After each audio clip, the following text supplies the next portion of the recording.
Last class में अपन ने question number 7 तक कंप्लीट कर लिया।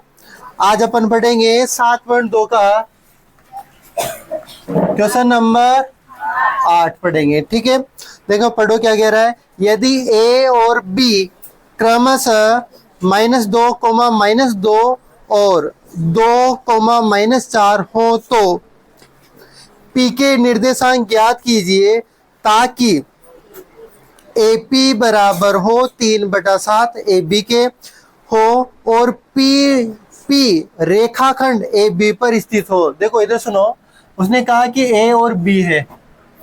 ए और कौन है? बी है। ए और बी है और ए बी से एक रेखाखंड बन रहा है। ए के निर्देशांक इसने दिए कि -2 -2 है, -2, है और बी के निर्देशांक है 2, -4 है। ए बी एक रेखाखंड है और लास्ट में इसने लिखा रखा है कि पी रेखाखंड ए बी पर स्थित है। कोई पी एक अन्य बिंदु है जो इसी रेखाखंड पर क्या है? स्थित है। इसमें पी के ही निर्देशांक आपको निकालने। पी के निर्देशांक में अभी क्या मान लूं? x, y। देखो सुनो क्या कह रहा है कि ए बी एक रेखाखंड है, ए और बी के निर्देशांक दे रखे हैं, पी इसी रेखाखंड पे कोई अन्य बिंदु स्थित है। इस पी के निर्देशांक निकालने आपको, जिसके अपन निर्देशांक मैंने मान लिया x, y। एक को डिटेल्स। अब देखो पी के निर्देशांक निकालने का ही क्या आवश्यकता है? विभाजन सूत्र है और ये दोनों निर्देशांक दे रखे। पी के निर्देशांक निकालने का ही क्या आवश्यकता पड़ेगी आपको? m1 m2 की अनुपात की। ये वाला अनुपात और ये वाला अनुपात कितना है ये तो पता होना चाहिए आपके पास। तो देखो अनुपात सीधा सीधा तो अनुपात नहीं दे रखा, उसने कुछ घुमा के दे रखा है। उसने कहा कि पी के निर्देशांक ज्ञात कीजिए ताकि एपी 3/7 ए बी है, ऐसा दिया है उन्हें। उसने सीधा सीधा अनुपात ये नहीं दिया कि एपी अनुपात बीपी, ऐसा नहीं दिया। उसने अनुपात क्या दे दिया? अगर इसको सोल्व करेंगे तो ये 7 कहाँ आ जाएंगे? यहाँ पे, और इधर क्या आ जाएगा? ए बी, ये आएगा। और इसको और तुम सोचो कि सर और भी तो सोल्व कर सकते हैं। इसको ए पी को यहीं लिख दो, बी पी को इसके नीचे लाओ, ये लो सॉरी ए बी इसके नीचे आ गया। यहाँ कौन है? 3, ये 7 कहाँ आ जाएगा? इसके नीचे। तो ए पी का अनुपात तो कितना आ गया? ये तो कितना आ गया? 3। परंतु ये किसका अनुपात है? ए बी का। मतलब ये टोटल कितनी है? 7, जिसमें से ये कितने है? 3। तो सीधा ही मत के देंगे ये 4 है, ऐसा नहीं बोलेंगे क्योंकि वो टोटल अनुपात है। ये एक टुकड़ा है 3 जो कहीं ना कहीं लेस कर नहीं पाया होगा मान, तो ऐसा नहीं है। तो आपको अनुपात क्या दे रखा है? ये वाला और ये वाला। अब आपको किसकी आवश्यकता है? पी से बी तक का अनुपात कितना है। हाँ, अगर सोल्व करें 4 आ जाए वो बात अलग है कि 7 में से 3 घटाने पर हर वक्त ऐसी कंडीशन नहीं बनेगी कि ऐसे घटाने पर ये मान आ जाएगा। ठीक है ना। तो कुल मिला के आपको ये चीज दे रखी है। आपको क्या पहले तो क्या निकालना है? पी से बी तक का अनुपात। आपके पास ए से पी है और पी से बी तक का अगर ये वाला अनुपात आ जाए तो आप विभाजन सूत्र की सहायता से इस पी के क्या निकाल सकते हो? निर्देशांक निकाल सकते हो। देखो कैसे करेंगे। ये जो थोड़ा बहुत दे रखा था मैंने समझाया, अब इधर सुनो कैसे करना है। सुनो, सोल्व बिंदुओं ए -2, -2 व बी 2, -4 से बने रेखाखंड पर एक अन्य बिंदु P XY स्थित है। ठीक है, जहां क्या है? उसने क्या दे रखा है कि ए पी, ये दे रखा है ना 3/7। अरे ये दे रखा है क्या? जहां ए पी बराबर 3/7 ए बी है और ए और बी एक रेखाखंड है जिसपे एक अन्य बिंदु क्या है? पी स्थित है। और इस पी के ही निर्देशांक अपन को निकालने हैं। तो पहले तो यहाँ आओ, चूंकि ए पी बराबर 3/7 ए बी है। अजय बात समझ में? मैंने कहा कि 7 को कहाँ गुणा कर दो? यहाँ पे 7 को अपन ने यहाँ गुणा किया तो ए पी 3 ए बी। यहाँ तक बात समझ में आ गई क्या? किसी की दिक्कत? नहीं है। अब इधर सुनो, ये 7 तो यहाँ गुणा हो गया, 3 ए बी ये बच गया। क्या इधर मेरे को ये बताओ, मैं यहाँ चूंकि लगाकर लिख रहा हूं ए बी बराबर कुछ, ए बी बराबर क्या लिख सकता हूँ उस रेखाखंड को देखो,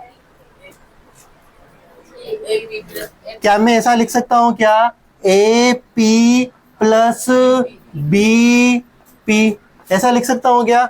अरे अगर ए बी कब आएगा, यहां से यहां तक का कब आएगा, जब इस टुकड़े को और इस टुकड़े, दोनों टुकड़ों को आपस में क्या करोगे आप, जोड़ोगे। तो मैंने यही तो किया कि ए बी बराबर क्या होता है, ए पी प्लस क्या लिखा मैंने, पी बी पी लिखो चाहे पी बी लिखो, बात है कि तो मैंने ये लिखा कि ए बी को अपन ए पी प्लस क्या लिख सकते हैं, बी पी।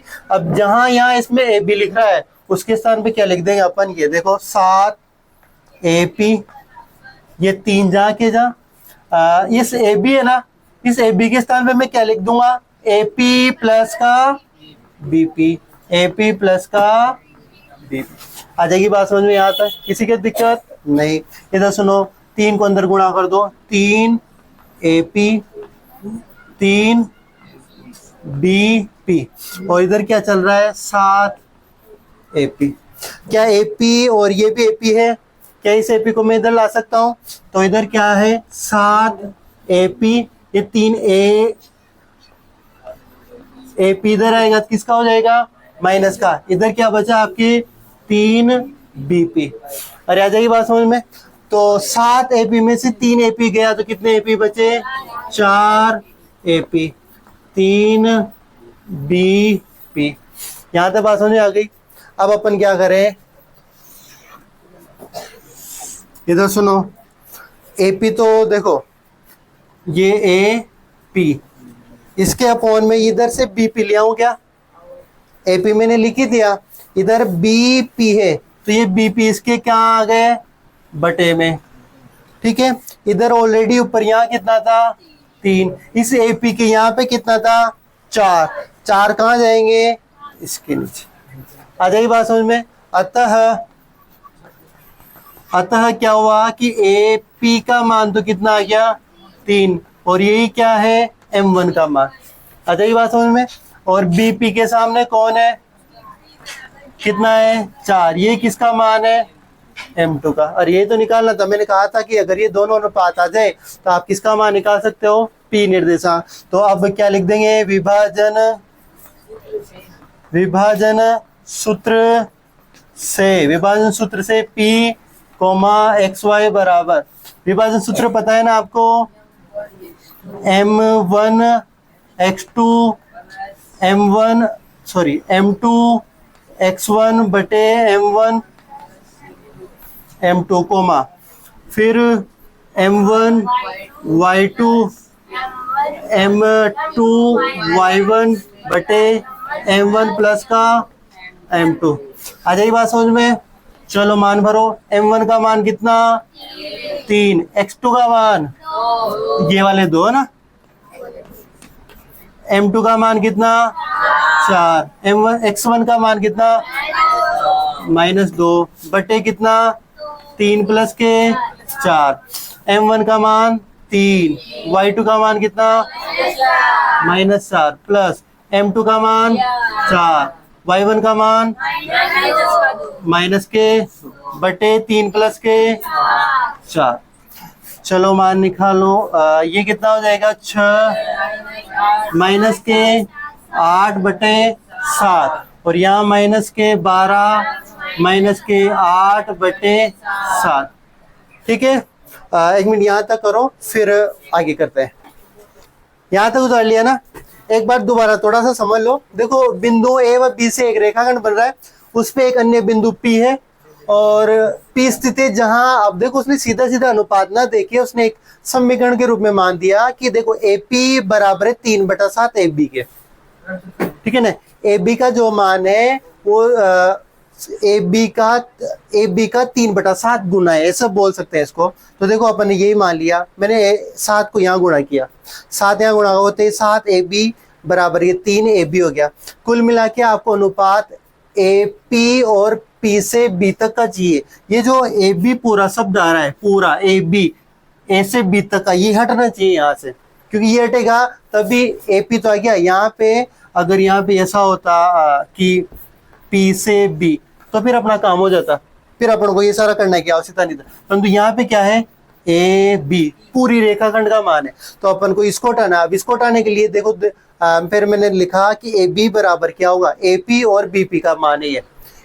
पूरा ए बी क्या है, इसका और इसका योग ही है, तो मैंने ए बी को लिखा ए पी प्लस का बी पी। तो इस ए बी के स्थान में मैंने A P plus B P लिख दिया। अब 3 को वापस अंदर गुणा किया, तो 3 को अंदर 3 ए पी 3 बी पी हो गया। अब ए पी इधर है, अब ए पी इधर भी है पहले, तो ए पी इधर आया, 7 ए पी में से 3 ए पी गया तो 4 ए पी, और इधर क्या बच गया, बी पी। अब आप देख पा रहे हो यहाँ तो ए बी भी था, ए पी था, परंतु यहाँ देखो आप ए बी हट गया, क्या आ गया, बी पी।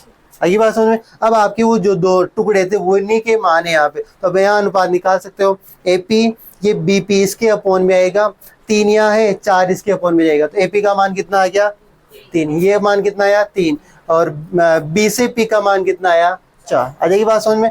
तो पहला मान तो किसका मान लेते हैं अपन, m1, बाद वाला मान किसका मान लेते हैं, m2 का, और वही विभाजन सूत्र से पी एक्स वाई के इसके निर्देशांक निकालने के विभाजन सूत्र है से यहाँ तक कर ही लिया तुमने।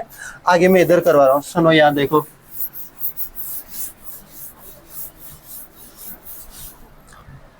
सुनो ये पी एक्स वाई के रूप में इसके आंसर आ रहे हैं, कितने हुए, -2/7, और वो कितने हुए, -20/7। ठीक है, कट रहे हैं क्या ये तो नहीं कट रहे, यही आंसर है फिर तो ना, यही आंसर है इसका, उतारो यहाँ तक। अगला सवाल पढ़ो, क्वेश्चन नंबर 9। क्या कह रहा है, सेकंड लास्ट सवाल है इस अध्याय का। हाँ सेकंड लास्ट बोला ना मैंने। क्वेश्चन नंबर 9 पढ़ो, देखिए क्या कह रहा है।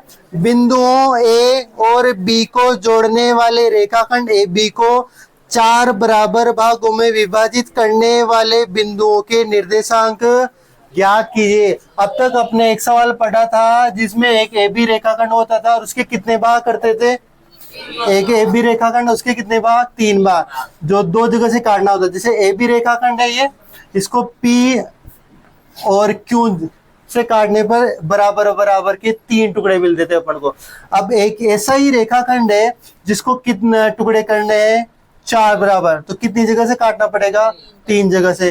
पहला टुकड़ा, ये दूसरा, ये तीसरा, और ये चौथा टुकड़ा। तो ये ए बी रेखाखंड को कितनी जगह से, पी क्यू और आर, इस प्रकार 3 जगह से काटना पड़ेगा, तब जाके आपके कितने टुकड़े आएंगे, बराबर बराबर के 4। अब सभी टुकड़े बराबर होंगे तो मैं ये मान सकता हूँ कि अगर मैं पूरी लंबाई 4 लूं तो फिर ये भी 1 सेमी का, ये भी 1 सेमी का, ये भी 1 सेमी का, 1 सेमी का।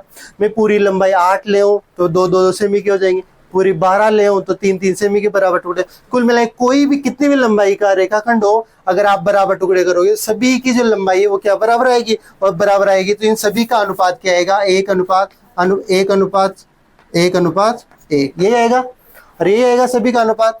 तो इधर सुनो, अब इनको करने का बस यही तरीका है, अपन ने पहले किया था। देखो मैं ये यहाँ लिख रहा हूँ, ए से बी, इनका मान क्या है, ए का मान कितना है, 2 -2,2, और बी का निर्देशांक है 2,8। मैं इसको एक तो यहाँ से काट रहा हूँ पी, एक यहाँ से काट रहा हूँ क्यू, और एक इस जगह से काट रहा हूँ आर। ठीक है, और यही काट रहा हूँ।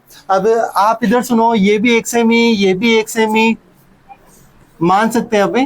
देखो ये भी 1 सेमी और ये भी 1 सेमी, तो आप ये बताओ क्यू से इधर कितने सेमी हुआ, 2 सेमी। क्यू से इधर कितना सेमी हुआ, तो मैं ये नहीं कह सकता क्या कि ए से बी का मध्य बिंदु है क्यू, कह सकता हूं ना। तो क्या अपन ए और बी दोनों इन निर्देशांकों की सहायता से मध्य बिंदु सूत्र लगा क्या क्यू का मान ही निकाल सकते हैं? और जैसे ही क्यू का मान आएगा और क्यू का मान आते, क्या मैं ऐसा नहीं कह सकता क्यू और ए का मध्य बिंदु है पी, कह सकता हूं ना। और क्यू का आ जाएगा तो क्या मैं यूं नहीं कह सकता क्यू से बी का मध्य बिंदु है यार। तो मध्य बिंदु, पूरे सवाल को मध्य बिंदु सूत्र से कर सकते हैं। एक तरीका तो ये, एक तरीका क्या जो मैंने पहले बताया था, अगर पी का निकालना है तो इसका अनुपात कितना, 1। तो इधर बचे हुए कितने टुकड़े, 1 2 3, तो कितना अनुपात हो गया, 1:3। यहाँ तक का कितना हो जाएगा 3। अब आपको क्या निकालना है, क्यू का निकालना है। तो इधर का अनुपात कितना 2, इधर का अनुपात कितना 2। आपको निकालना है आर का निर्देशांक, तो इधर का कितना हो जाएगा 3 और इधर का कितना हो जाएगा। तो अनुपात की सहायता ऐसे भी निकाल सकते हो, और मैंने कहा कि मध्य बिंदु से निकालना चाहो तो वो, पर मध्य बिंदु वाला सीधा रहेगा तो अपन उसी से करते हैं। सुनो इधर, सोल्व बिंदुओं ए क्या है -2,2 व बी 2,8 से बने रेखाखंड को 3 अन्य बिंदु P, Q व R समान भागों में क्या करते रहे, विभाजित करते हैं। ठीक है,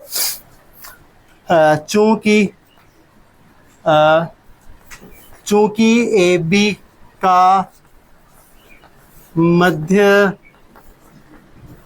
बिंदु कौन है,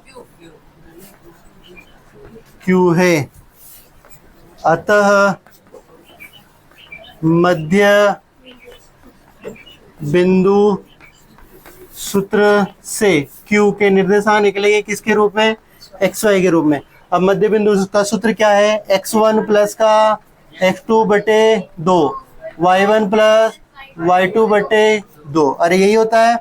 x1 का मान क्या हो जाएगा बच्चों, बताओ मेरे को।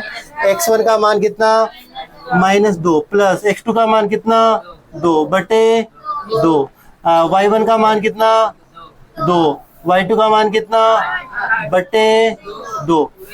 तो ये कितना हुआ 0 बटे 2, ये कितना हुआ 10 बटे 2। तो क्यू के निर्देशांक क्या है 0,5। किसके निर्देशांक है, क्यू के निर्देशांक। क्या अपन ये बताओ मेरे को, मैंने कहा कि क्यू के निर्देशांक आ गए आपके, क्यू के निर्देशांक आए 0,5। मैं लिख रहा हूँ अभी, आप चित्र में बनाओ तब मत लिखना। तो क्यू के निर्देशांक कितने आ गए 0,5। अब ये नहीं कह सकते क्या कि एस ए और क्यू का मध्य बिंदु है पी, तो अपन लिख देंगे चूंकि ए क्यू का मध्य बिंदु पी है, लिख सकते हैं। चूंकि ए क्यू का मध्य बिंदु पी है, अतः पी एक्स वाई, अब बार बार सूत्र नहीं लिखेंगे, एक बार लिख लिया तो सीधा पी एक्स वाई। x1 का मान कितना, अब x1 देखो, इसका मध्य बिंदु निकाल रहे हैं, तो x1 का मान कितना होगा -2 प्लस x2 का मान 0 बटे 2, फिर y1 प्लस y2, तो y1 का मान कितना 2 प्लस y2 का मान कितना 5 बटे 2। चलो ये तो कितना हुआ माइनस के 2 बटे 2, ये कितना हुआ 7 बटे 2। तो ये पी एक्स वाई का मान निकलेगा आपके, ये तो कितना है -1 और 7 बटे 2। नहीं कट रहा, कोई बात नहीं। तो ये पी के निर्देशांक भी आ गए। यहाँ किसके आए थे, क्यू के। अब किसके निकालने हैं, आर के। आर के कैसे निकालेंगे, पी से बी और क्यू का मध्य बिंदु है आर, ऐसे निकालें। पहले यहाँ तक उतारो फिर करते हैं, उतार लेने यहाँ तक। अब देखो क्यू का निर्देशांक निकालना है, आर का निर्देशांक। आर का निर्देशांक कैसे निकलेगा, किसका मध्य बिंदु है आर, बी से क्यू का मध्य बिंदु है आर। तो लिखेंगे अपन चूंकि बी क्यू का मध्य बिंदु आर है, अतः आर एक्स वाई के रूप में निर्देशांक निकलेंगे। x1 प्लस x2, तो x1 का मान क्या हो जाएगा 0 प्लस x2 का मान कितना हो जाएगा 2 बटे 2। y1 प्लस y2 5 प्लस के 8 बटे 2। तो ये तो देगा ए, चलो 2/2 और ये 13/2, तो ये तो ए 13/2 किसका मान आया ये RXY का। तो P के भी निर्देशांक आ गए, Q के भी आ गए और R के भी आ गए। आ जाएगी बात समझ में। इसको उतारो फिर अगला सवाल करवाते हैं। एक लाइन लिखो, अतः AB रेखाखंड को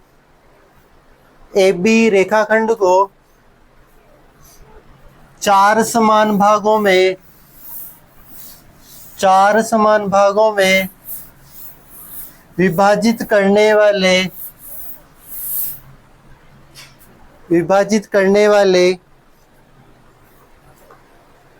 3 बिंदु P Q R, कोमा लगा देना इनके बीच में, P, Q, R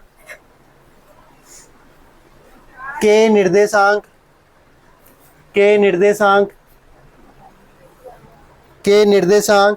क्रमशः -1,7/2, यहाँ देख के लिख लेना, -1,7/2, फिर कोमा लगाना 0,5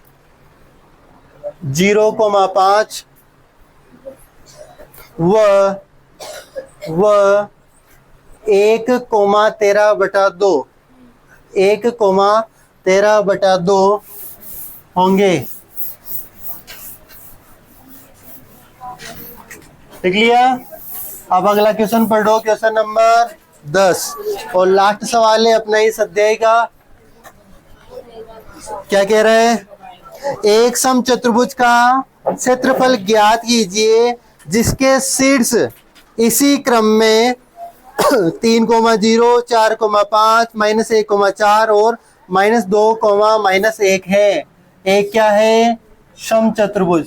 ऐसा होता है, अरे ऐसा होता है ना, एक वर्ग ले लो और वर्गोल का सब पिचका दो तो वो क्या बन जाता है? समचतुर्भुज। तो ये मैं इनके मान लिख दूं ए बी सी डी, ठीक है। इसके निर्देशांक है 3,0, फिर इसके निर्देशांक है 4,5 और फिर आगे निर्देशांक है -1,4 और फिर निर्देशांक है क्या? -2, -1। वो ये कह रहा है कि समचतुर्भुज का क्या निकालना है आपको? क्षेत्रफल। क्या निकालना है? क्षेत्रफल। कक्षा 8 में आपने समचतुर्भुज के क्षेत्रफल का सूत्र पढ़ा होगा, नहीं भी पढ़ा हो तो देखो इसने संकेत के रूप में क्या दे रखा है कि समचतुर्भुज का क्षेत्रफल बराबर होता है 1/2 इंटू विकर्णों का गुणनफल। 1/2 इंटू विकर्णों का क्या? गुणनफल। अब विकर्णों का गुणनफल, पहले तो अब विकर्णों का गुणनफल कर देंगे, 1/2 भी कर देंगे, परंतु कब करेंगे? जब आपके पास क्या हो? विकर्ण। तो पहले विकर्ण निकालने होंगे अपन को। अब विकर्ण कैसे निकलेंगे? देखो, एक तो ऐसी विकर्ण है और एक क्या, कौन सा? एक तो ऐसी विकर्ण है और एक कौन सा विकर्ण है? BD। तो दोनों विकर्णों को पहले तो निकालें, किस सूत्र से? विभाजन सूत्र से। कब से निकल गया?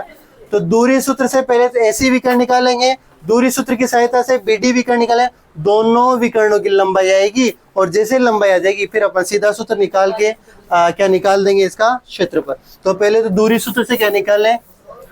विकर्ण निकालें। तो पहले सवाल के बारे में लिख लें,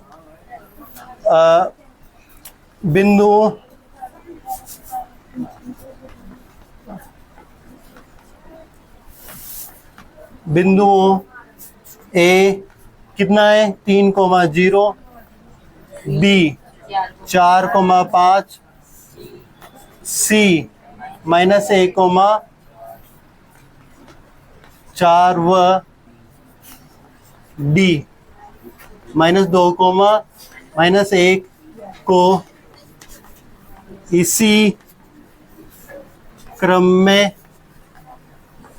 लेने पर समचतुर्भुज बनता है। क्या बनता है?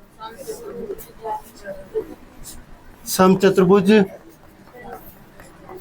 बनता है। ठीक है, अपने इतनी सी बात लिख दी। दूरी सूत्र से दूरी सूत्र से, दूरी सूत्र से, सीधा ऐसा लिख रहा हूं मैं, दूरी सूत्र से विकर्ण AC। पहले तो दूरी सूत्र लिख लो, क्या होता है, x2 माइनस x1 का whole square, y2 minus y1 का, अरे याद है नहीं है तो AC निकाल रहे हो आप, A फर्स्ट है, C सेकेंड है, C सेकेंड है तो -1 -1 माइनस x1 कितना आएगा 3 का होल स्क्वायर, y2 का मान 4 माइनस 0 का होल स्क्वायर। अरे दूरी सूत्र तो याद है ना, पहले कर चुके हैं। ये कितना आ जाएगा, -4 का होल कितना आएगा ये,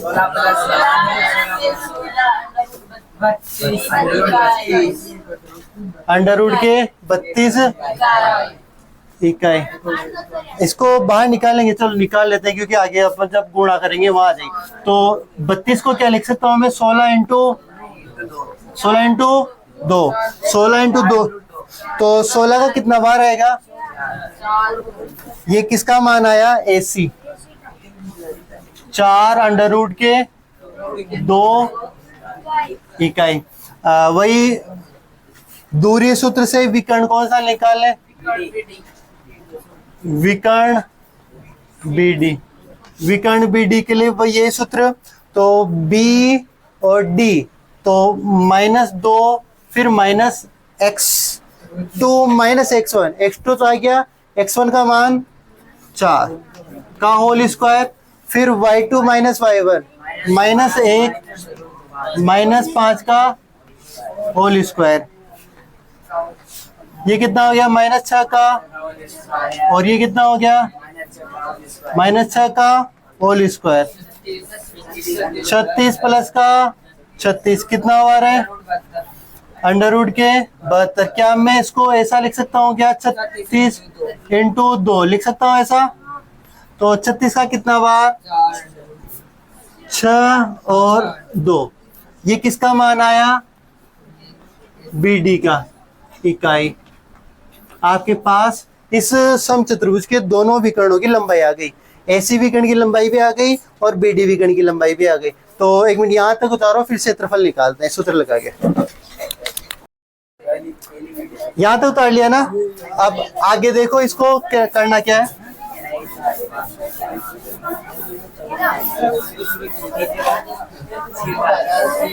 क्या लिखे, अरे अवानी क्या लिखेंगे, ABCD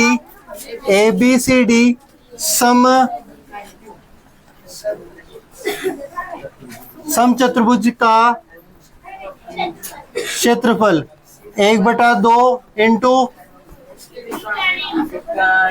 विकर्णों का, इसको मिटा रहा हूं ना, विकर्णों का गुणनफल, तो 1/2 इंटू विकर्णों का गुणनफल, विकर्णों का गुणनफल एक तो AC था इंटू क्या था, BD, और यही था 1/2, AC का मान आया था 4 अंडर रूट के 2, BD का मान आया था 6 अंडर रूट 2। इस 2 से ये 4 कितनी बार कटे, 2 बार, तो 2 under root 2 into 6 under root 2, 6 से 6 और 2 गुणा हुए तो 12, अंडर रूट 2 गुणा हुए तो 2, तो 24 इकाई का वर्ग इकाई, अरे ये क्षेत्रफल है तो वर्ग इकाई, मात्रक सही लिखना, वर्ग इकाई। उतारो यहाँ तक, और आज के लिए इतना ही काफी है, कल से नया अध्याय स्टार्ट करेंगे, कल मिलते हैं फिर।